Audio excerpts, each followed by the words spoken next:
Greetings, my dear viewers. It is I, Drayhon, and welcome back to another Dungeons & Dragons overview, where I take a look at different Dungeons & Dragons content that I think are interesting. And today we are actually looking at Tal'Dorei Reborn.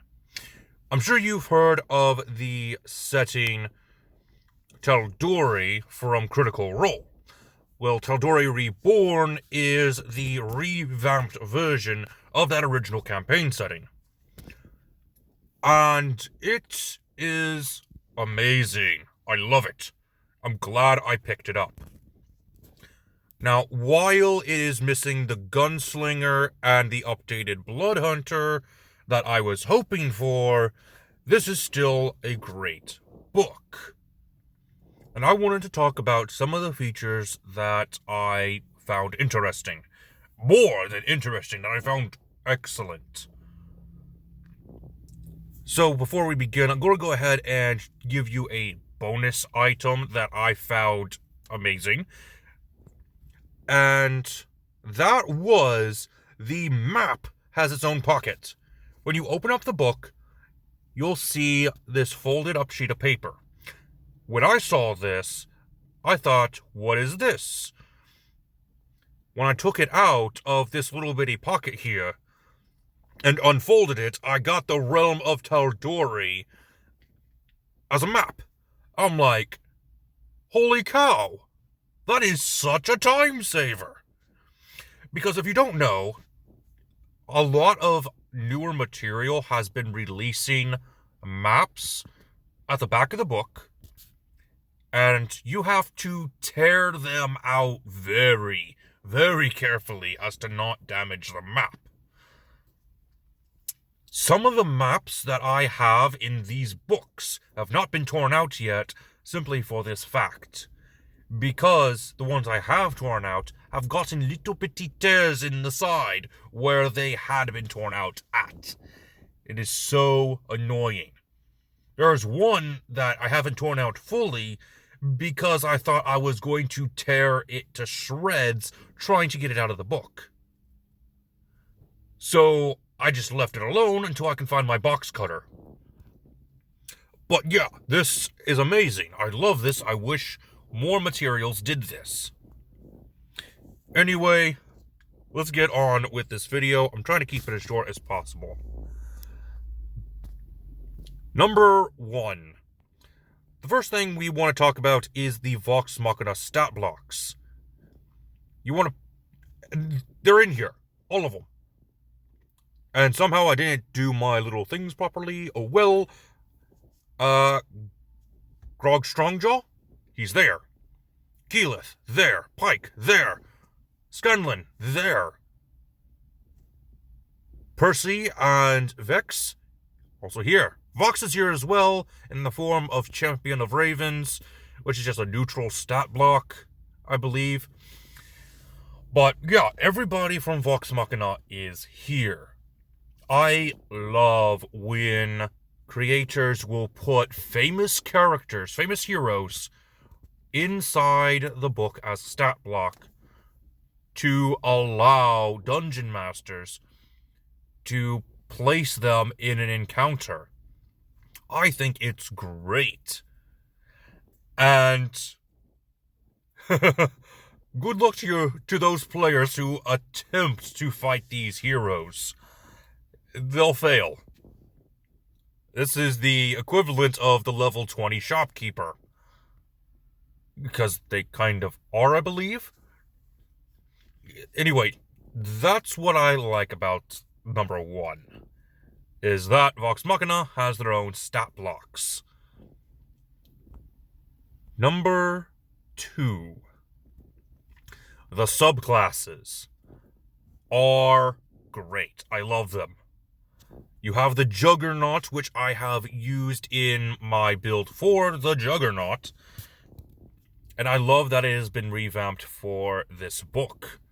And I can't wait to look at it a little more in depth. Blood Magic Wizards. I believe people have wanted this for ages, and now we finally get it in this book.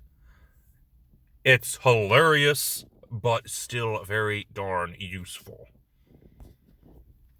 And then we have the Blight Druid being here as well, and this subclass is the single subclass that I love.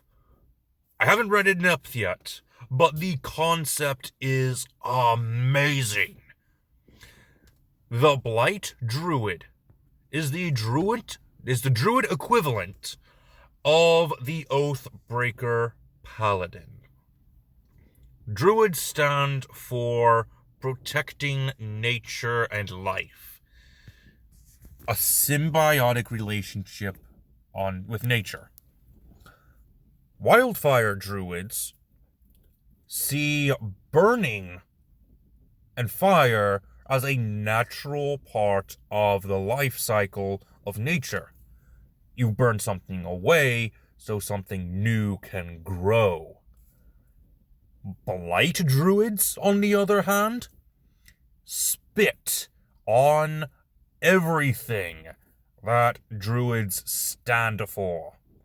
The blight is a corruption. It is pollution in fantasy form. It's amazing.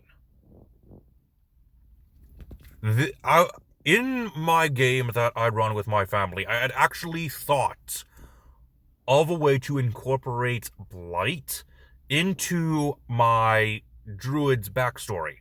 Not my druid. It's the character that my mother actually plays. I wanted to incorporate something with the Blight in her backstory, because she is a druid. Wildfire druid, in fact. So that actually makes sense from a character arc story standpoint, incorporating the Blight as a nemesis to my mother's druid. I think she would actually get a kick out of being able to fight against a druid that turned their back on all druid culture just to corrupt nature. And that is what the Blight does. It is a corruption of nature. It's an abomination.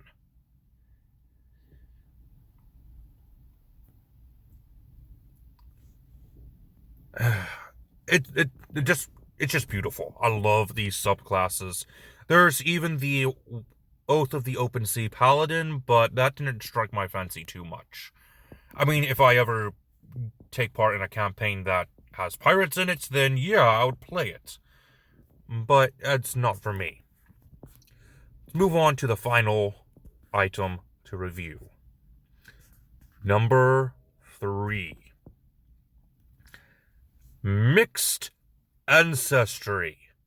Yes, please. I love this idea. I love this concept. I love the mechanics behind it. Everything. Basically, you can take one quote-unquote parent race and swap out 1 or 2 features from that race with the same number of features from another quote-unquote parent race, and basically have a mixed race archetype. The examples they give are the 2 you see here. The Elven Dragonblood and the Orc Dwarf. It's hilarious. But this means that we get a few things from mixed ancestry. Half-dragons. Yeah. The tiefling Aasimar that has been memed about? Yes, you can have that now. Cyborgs. Yes, it is now possible. The missing sub-races that were left in the Unearthed Arcana archives or in earlier editions, yes, you can have those now. I can now have my Avarial Elf, or I can even make a half Avarial Elf, and that's amazing to me. I could, let's say, I wanted... In my Gith video, I explained that there was a half-dragon Gith, known as the Duthka Gith. I can play that, thanks to this mixed ancestry. I'll take the Gith, replace something that is not that important from the Gith stats, and add on stats from the Dragonborn to give me my Duthka Gith. Boom! Epic. Mic drop. You could also do some really cool things as well with this. Really, really cool things. Not just the Tiefling Asuma combo, as great as that is. You could do a lot. Like, let's say the Lokatha. Let's swap out that inability to stay out of water for long periods of time with something useful like the Oracocro's flying speed. Now we have a flying fish. How hilarious is that? Or, this also fixes the problem I had with lineages. I can just go to, let's say I wanted a vampire elf. A vampire elf. I'll just take out, let's say, let's do a drow. Take out the drow magic and put in the bite from the Dhampir. Perfect. I have exactly what I need for my vampire drow, and it cost me next to nothing. All I did was get rid of the drow magic and added on the vampiric bite from the Dhampir. It's wonderful. I love this. This alone makes up for the fact that we are missing the gunslinger and the blood hunter from this. It's just that good. I basically went, you guys are forgiven for leaving out the gunslinger and blood hunter. I was just floored. I love this.